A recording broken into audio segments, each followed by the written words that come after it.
अगर आप इसको किसी के साथ नथी करेंगे तो अपनी सियासत को खुद कमजोर कर रहे हैं। सब्सक्राइब करें और बेल दबाएं ताकि कोई खबर रह न जाए। सर, आपकी ये मुस्कुराहट देख करके दिल बाग बाग हो रहा है और गोया अंदेशों को तक़वियत सी मिलती दिखाई दे रही है। सर, क्या कोई अच्छी खबर है आप लोगों के लिए? आपने लफ्ज ऐसा कहा ना कि देखती आंखों और बैठते हुए गलों का इसलिए मैं हंस पड़ा। सर, हुक्म करें।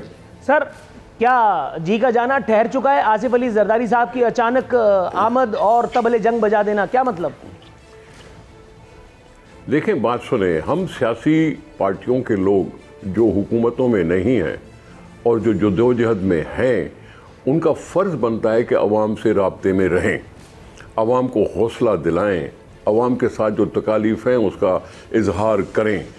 जरदारी साहब हों या PMLN की जो लीडरशिप है, शहबाज शरीफ साहब जो इस वक्त इस मुल्क में मौजूद हैं, ये सारी चीज़ें इनको कहनी चाहिए।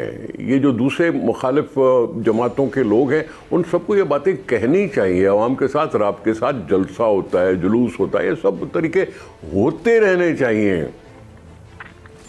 अगर आप इसको किसी के साथ नथी करेंगे तो अपनी सियासत को खुद कमज़ोर कर रहे हैं। एक तरफ से हम वोटों पर भरोसा करते हैं, दूसरी तरफ से हम इशारों की ज़बानों बात करें। यह सवाल तो बनता है वज़ीर आज़म से।